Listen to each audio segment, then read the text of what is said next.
Hi, welcome to 190 Page. I'm Scott. It is the end of month wrap up for February. I finished 17 books. Let's get into it.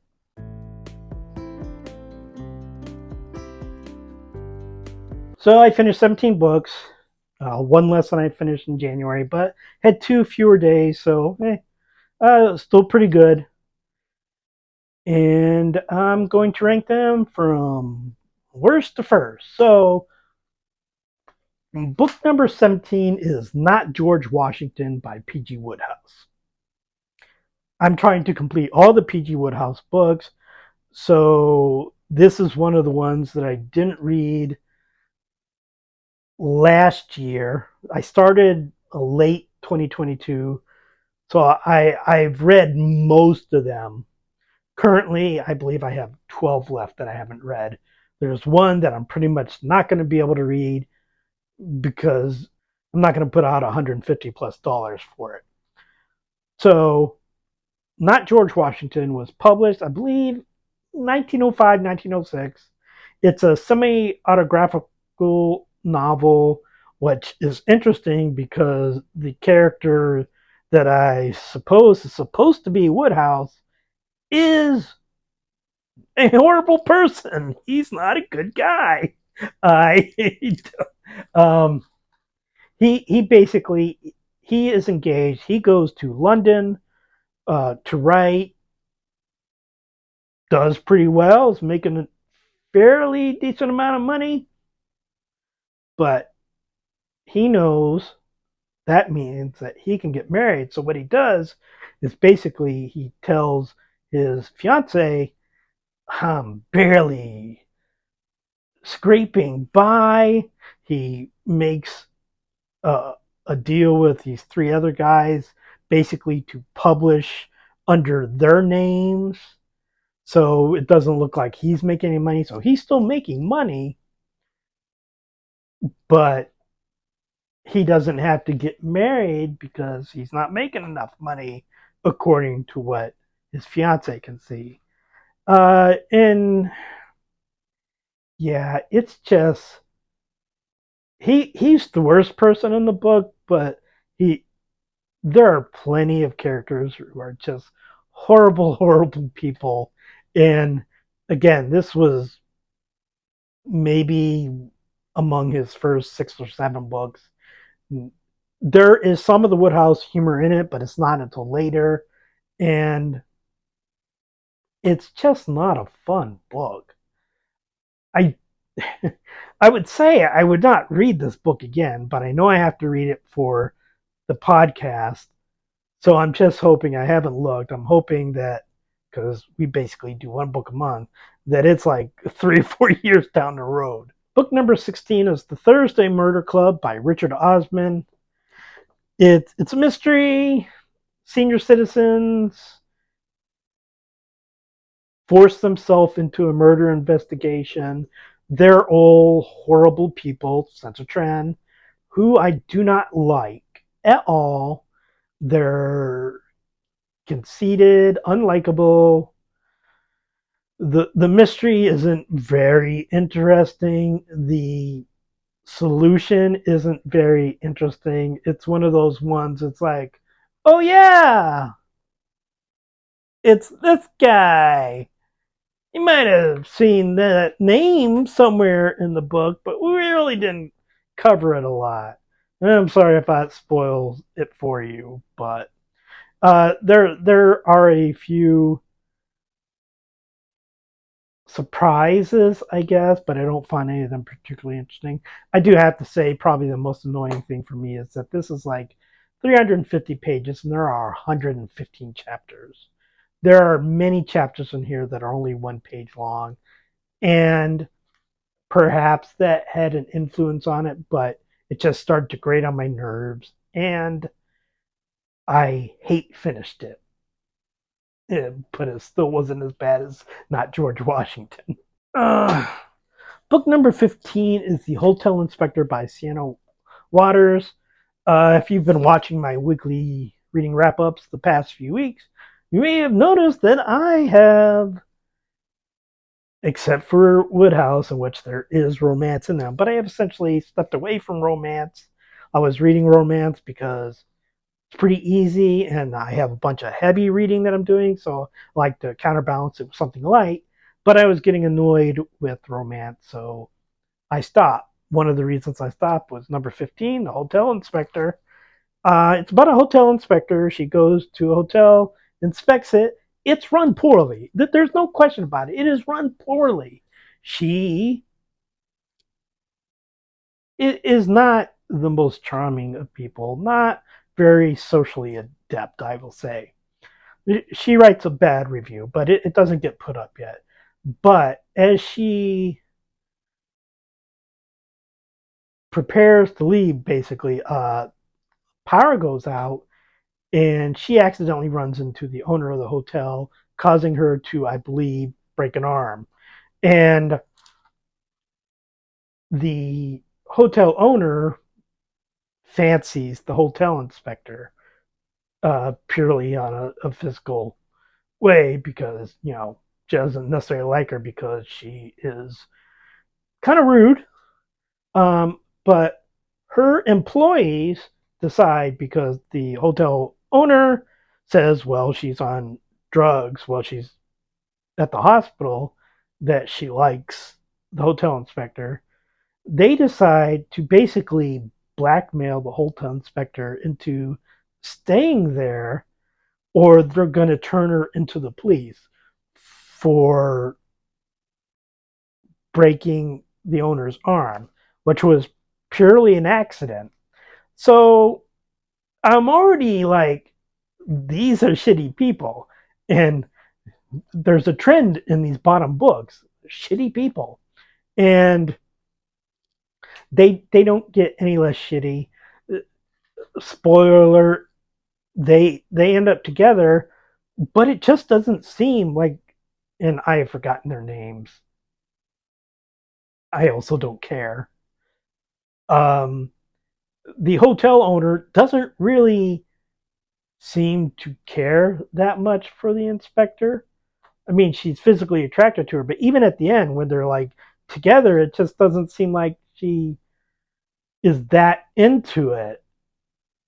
So, yeah, it just wasn't good.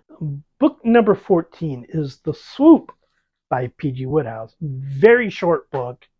It was fine, but it was short, and it was basically like England is taken over by like 9 different countries, and the English being English are kind of like, what are you gonna do? And it's up to the Boy Scouts to uh, take the country back. I am not making that up. The leader of the Boy Scouts is, I believe, a 14-year-old boy who runs it like he's in the CIA. It's funny, but it I think it's also it's supposed to be like satire, and I think that's kind of out of Woodhouse's area of expertise.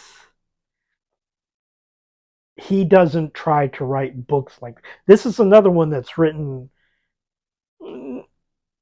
with he published his first book in 1902. This one had to be within the first 5 years, so by 1907, 1908 maybe. Later in life, he does not try to write books like this. He's got this one and William Tell Told Again that are a little bit different, and then he has his things that he does. He does them well, but he doesn't deviate from them in the future like he did here. With good reason, I think. Jill the Reckless by P.G. Woodhouse. That is book number 13. Uh, it's about a girl, Jill. She's a little bit reckless. I uh, it was fine. None of the characters really stuck out for me. And also her uncle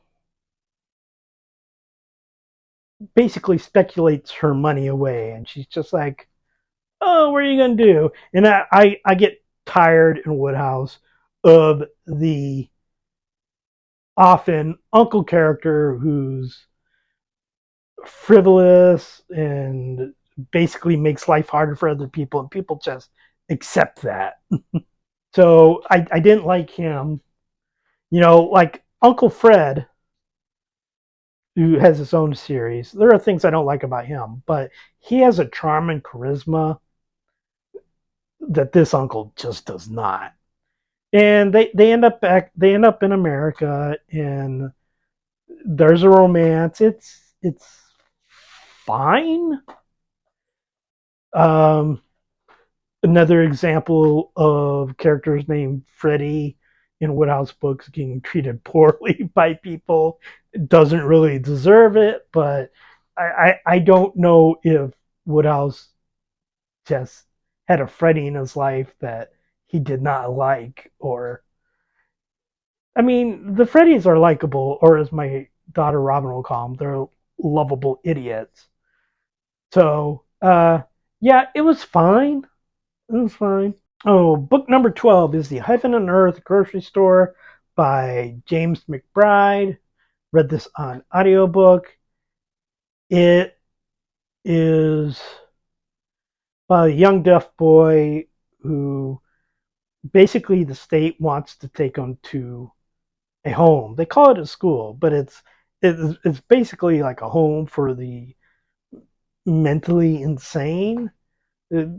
Not necessarily what they call it, but that's kind of how they treat people there.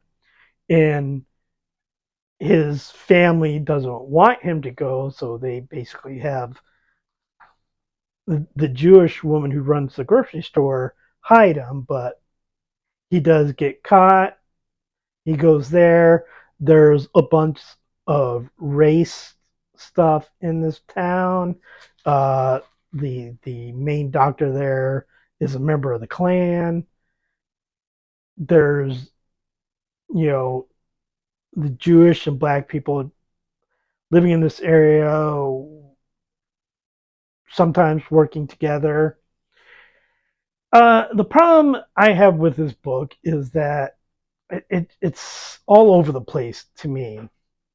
There's a main character in here who disappears through the last part of the book, probably the last third of the book. And this character didn't die, he didn't go away. He just really isn't part of the book anymore for some reason. And also, I mentioned this in my weekly reading wrap up, and I just have to mention again because it's so annoying. Uh, there's a scene in the book where a character is dying and then has died in this hospital in 1936. And the author writes a little rant about cell phones. It's like, this is a very emotional moment. It, and you're somehow making it like, you kids and your electronics. It's like, what the hell, man? That really threw me off. I wouldn't say that this was my favorite book before this, although I do have to say I was looking at it 5 stars through probably the first 50 pages or so, and it's just like it kept going lower and lower and getting worse and worse. But that whole cell phone thing, I never recovered from it. I mean, he doesn't say the word cell phones, but he basically talks about people looking down at in their hand, and it's like, oh boy. French Leave by P.G. Woodhouse is book number 11. This actually has a similar problem to the Heaven and Earth grocery store in that characters in here just kind of disappear. There are 3 American sisters. They go to France. They have inherited a little bit of money, so they decide to go enjoy a vacation. 2 of them are kind of looking for love. The other one's the older type who's just like, you shouldn't do this, you shouldn't do that. And Well, one of them is disappointed and goes back home. And that's it for her. She doesn't appear again in the book. And later on, one of the other ones leaves. It's closer to probably like 3/4 of the way through the book, but then she's not heard from again either. I'm kind of like, you didn't need these two characters and build them up and get the story going, then just like, yeah, they're gone. Uh, there's another, not an uncle, he's a father, who's he's a marquis, but marquis aren't what they used to be. He's had to work as a clerk. He leeches off his son, does thing against his son's own interests. Is basically just not a good guy. But his son is interested in one of the sisters. That sister is interested in him. But there's a lot of comedy of errors because somebody thinks she's somebody that she's not. And the son and the American girl at different times think that they like somebody else or that they don't want to be in a relationship. And it's the whole comedy of errors with Woodhouse, but it's just not done as well as it usually is. There's still a lot of funny in here. I actually like the romance between the two. I just don't like a lot of the characters, and I don't think that this was plotted as well as a lot of Woodhouse books are. Book number 10 is Company for Henry by P.G. Woodhouse. As I said, I am reading a lot of Woodhouse, so you will see those books here. It's another comedy of errors, except it works better than French Leave. Everybody basically comes to Henry's place. He wants to sell it to an American millionaire who's there, who also wants one of his mementos, but for some reason they're not allowed to sell mementos, so they hatch a plan for him to steal it and give Henry money. But then the man, I think it's Stickley, it's STI something. Um, he thinks that he's being spied on by an insurance man, but it's not an insurance man.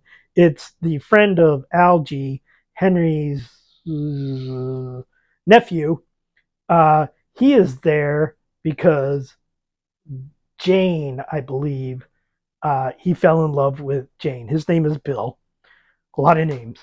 Uh, so he's there. He wants to see her, but he gets called ugly a few times in the book, but apparently he has the look of a gangster. So he looks very imposing, even though he's quite a friendly fellow. Um, and so you get that comedy of errors going there. Honestly, the reason this isn't lower down is because Algie is not a very likable character. He's a lovable idiot, except he's not lovable and he's annoying. If you had taken Algie out of the book, and I think you could have done it very easily, I think this probably would be maybe in the top five. Pretty good, pretty good story. Just I was had the eye roll reflex every time I got to Algie. He's not in all the novel, but he is in a large portion of the last half of it. Book number 9 is Girlfriend Material by Katia Rose. It's a another romance. It's set at college. The shy girl gets the outgoing girl to help her get the girl she wants, but it turns out the two of them are meant for each other. It's a little bit heavier than some of these. It kind of reads as a rom com at first, but then it gets more serious. They both have mother issues. I I say this a lot with romances. I don't think that these two are actually going to stick together. I mean, it's also college romance, so that, but I just don't think the two of them are compatible. It was fine though. Uh, this wasn't a book that made me go like, I'm done with romance. That was the Hotel Inspector, but it was just fine. Book number 8 is The Prince and Betty by P.G. Wodehouse. This one has a very similar storyline to Smith Journalist. This one was published first. It does have a character called Rupert Smith, not quite the same as Rupert Silent P. Smith that appears in the Mike and Smith stories. A little bit more likable. I like the characters in here more. It it's a little weird because it feels to me like it was written after Smith Journalist because it feels like the Smith Journalist story, which just plopped in here, and then he put two uh, basically a forward and a afterword in here. It's like, well, this guy is a prince. He doesn't know it though because he's lived in America all his life that he's known of. But he's a prince. He goes back to Mervo where he's a prince, and then he quickly renounces his princedom because the guy who brought him there, his stepdaughter, tries to marry her off to him. He likes the stepdaughter and she likes him, but she thinks that he's using her when he's not. And so then it goes to the Smith Journalist stuff, basically uh, a newspaper working on corruption, which is not what you would typically expect from Woodhouse. Uh, and then the romance is in there, and the plot line through that part is pretty similar to Smith Journalist. I enjoyed it more because I like the characters more, and the character of Smith was different enough that I enjoyed him, whereas I usually don't enjoy Smith, P. Smith, as much. Uh, so yeah, that one's good. Book number 7 is The White Feather by P.G. Wodehouse. Lots of Woodhouse this month. Gonna have lots of Woodhouse next month too, probably. The White Feather is about a young man who. The White Feather is essentially means the same thing as the Yellow Streak, I guess. It's a sign of cowardice. He does not participate in a fight between schoolboys and the town boys. Why he should, but hey, it's school spirit, I guess. But he gets seen basically walking away from this fight that was stupid to have. Um, and so he basically is ghosted by everybody all school year. So he decides to take up boxing with this boxer in town. I'm forgetting his name, but he's a great character. I really love this character. One of my favorite Woodhouse characters, especially in a standalone novel. And this is also a school story uh, book, which I typically don't like Woodhouse's school stories. They are all written like in the first 10 years of his career, and pretty much the last one was Mike. Mike was good, but most of the ones before that, except for this one, weren't good. But I enjoyed it. One thing is we mainly stick with this one character, the main character, which is not common for the Woodhouse school stories. There's so many characters in most of the school stories. In this one, it's like, oh, we're with this character. We see all these other characters. We check in with them, but this is our main character. Don't usually have that with school stories. I really enjoyed this one. I did not expect to. I believe, no, it's not. I do have at least another Woodhouse, but for this one to be this high is pretty good. Book number 6 is Shadowland by Peter Straub. This Very old book, obviously. I've had this book a while. I said in the weekly reading wrap up that I have said that this is my favorite Peter Straub book.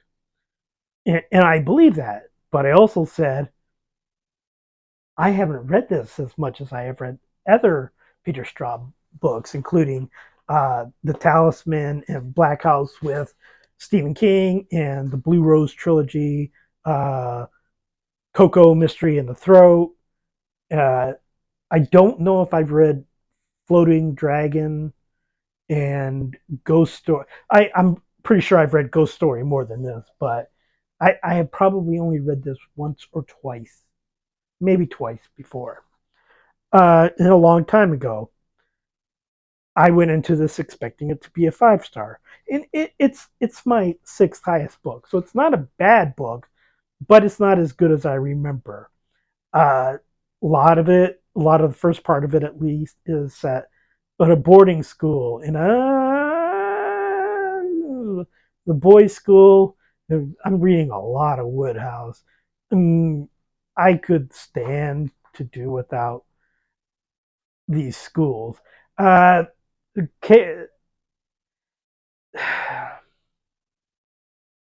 some of the characters that I probably enjoyed more when I was young. This was published in 1980, so I read this at least when I was a teenager, I think, because I probably picked it up after reading The Talisman, which I believe was 80, 84 or 85, I believe. So a lot of the young men characters at the school, a little eye rolling now. The the magician character, I don't know. I think I've just kind of seen some of the plot here done better. Peter Straub's writing is, I won't say always great because I have some of his more recent work that I haven't been able to finish. I can't say that the writing is poor because I haven't finished it, but the writing was not compelling me. But generally, an amazing writer. But even though he's American, he grew up in England for a long time, and he's kind of got a little bit of that dry English writing style, but still somehow American in it. So it's beautifully written, but not quite as emotionally impactful as I think that I would like.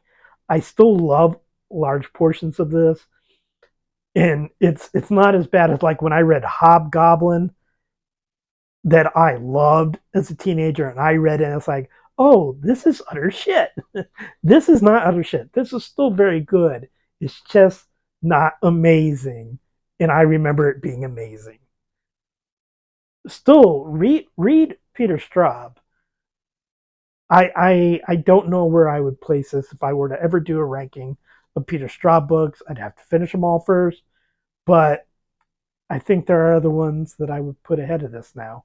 Number 5 is the yellow wallpaper, Herland, and selected writings by Charlotte Perkins Gilman. Uh, I'll be quite honest, this might rank higher, except the last part of it is poetry. Not a big poetry fan. I read the poetry, don't remember the poetry. I couldn't tell you if it was bad poetry or not.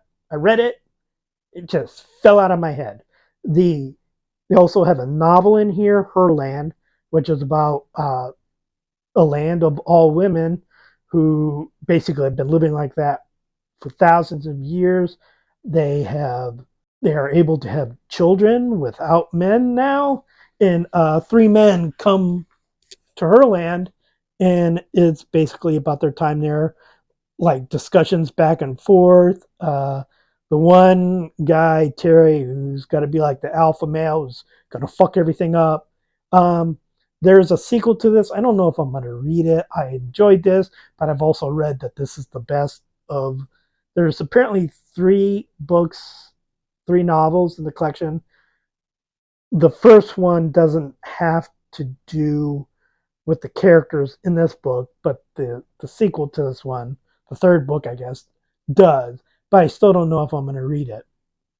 But stories are good. Yellow Wallpaper is obviously a very famous story, and I read it like a decade ago for a class, and I still enjoyed it. I enjoyed most of the stories in here. They're fairly short mostly, except for the Yellow Wallpaper and obviously Herland, which was a novel. But compelling. Published, I believe, in 1911. That's when the book was published. Very early feminism, but also just great stories. Book number 4, and this is the last P.G. Wodehouse book. It is A Damsel in Distress. This one, Robin and I did for our last podcast. Robin liked it. Didn't like it as much as me, but still liked it. And she definitely liked it because we've had like 3 books in a row that she has not enjoyed. Basically, there's this Earl who has a daughter. She fell in love with somebody over the previous summer. Basically, kind of love at first sight kind of thing. Doesn't really know the guy, but absence makes the heart grow fonder. She's also very young. I believe she's 21, 20 or 21. So she is in love with him, but her aunt is basically keeping her there on the property so that she doesn't go be with this guy because he's not the right kind. Very typical Woodhouse story. Meanwhile, George Bevan, who is a composer, an American composer, who is in London for a musical that he's part of, he meets this girl because she's trying to see the man she loves, but she spots her brother, so she jumps in George's taxi and he hides her, and very typical Woodhouse falls in love with her, and she makes a few comments that makes it so he is able to find out where she is. So he goes to where she's located, and there are people there who think that he is the man that she is in love with and tell him that. So he thinks that she's in love with him, but she's in love with this other guy. She thinks that George is there basically just to help her. So she's using him basically as a go between, not realizing that he's in love with her, and he thinks that she's in love with him. And then you do the comedy of errors, and there's a lot of incorporation of the domestic help, which we don't always get in Woodhouse novels. We had it in Something Fresh, the first Blandings Castle novel, a lot of domestics in there, but after that, except for Beach the Butler, wasn't a lot about the domestics, and except for like Jeeves and Wooster stories, the domestics don't necessarily play a big part, but they do in here, and I always like it when Woodhouse does it because every time he does it, it does it very well, and I enjoy it. Uh, Almost all the characters in here are enjoyable, not always likable, but enjoyable. I like the romance. Um, I will say, and I'm blanking on her name, Maud. Maud, the girl, she is young, and she has some prejudices that if you'd like to know what they are about, please listen to our podcast. It'll be out April 1st, and you will definitely hear Robin talk about it. But it's still a very good story. I think it's the best Blandings Castle book that wasn't a Blandings Castle book. It really could have been a Blandings Castle book. Book number 3 is Chain Gang All Stars by Nanakwame Ajul Brenyan. I think I mispronounced that last name, but I got most of it right. Basically, it's Hunger Games for prisoners. Prisoners can sign up for the Chain Gang, basically a reality TV where they face off in like gladiator type combat, basically kill or be killed. And so they sign up for this. They sign up for 3 years. And basically, if you last 3 years, you survive, you get released.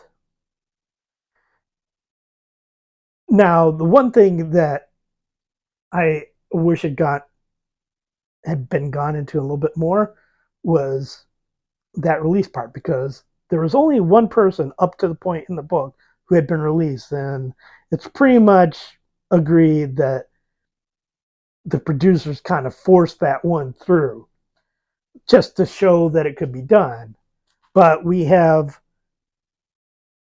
Loretta, who is coming up on 3 years, and she's essentially the main character, although there are a lot of side characters, a lot of characters that get mentioned and then don't appear again, which I can find usually to be annoying, but I think it works in here.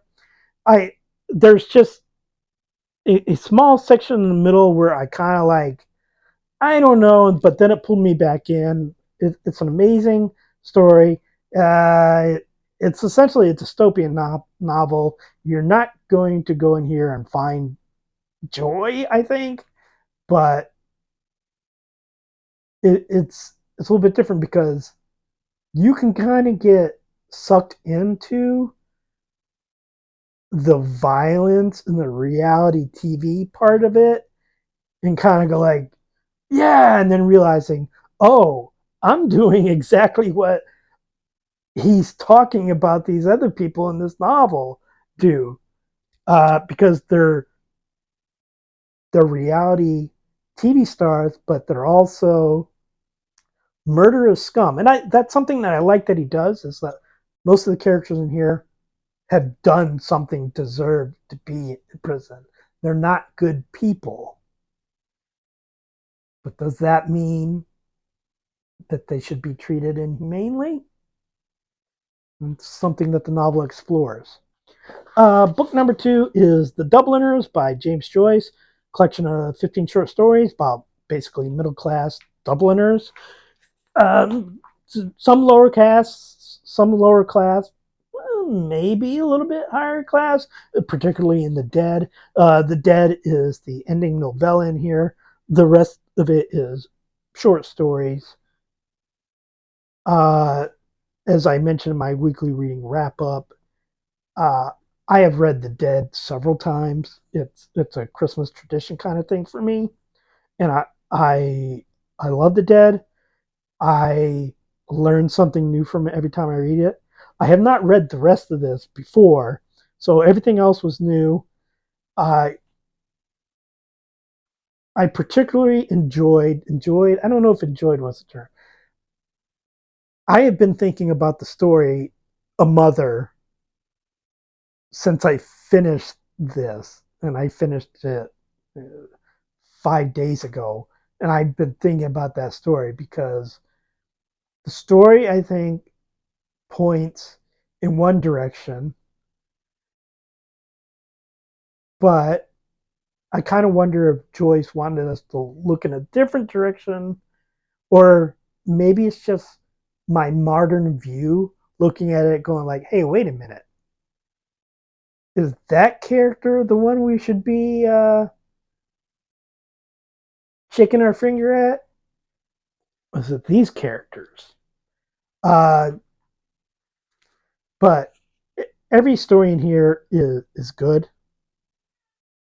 Uh, some of them stick with me more than the others, but I don't know if I'm going to, when I finish James Joyce, reread any of the books, but I'm definitely going to reread The Dead, and I probably will reread this book at some point. Book number 1, The October Country by Ray Bradbury.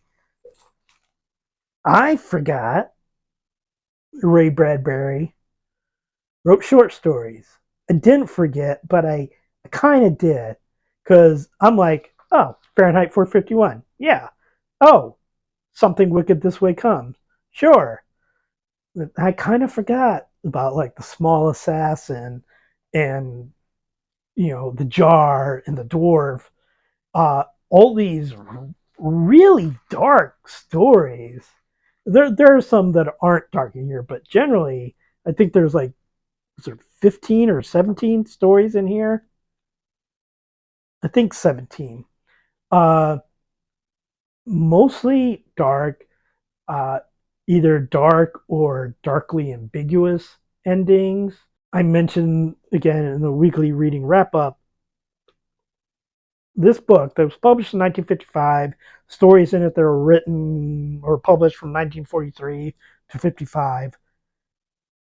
A lot about mental health in here, which I read this a really long time ago. I was a kid. And I remember a few stories in here. But I got to say, the majority of them I don't remember because I wasn't ready for them. And I'm ready for them now.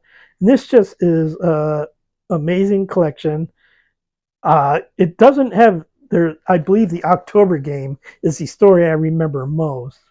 That was the story that introduced me to Ray Bradbury. I almost said P.G. Wodehouse because why not? Um,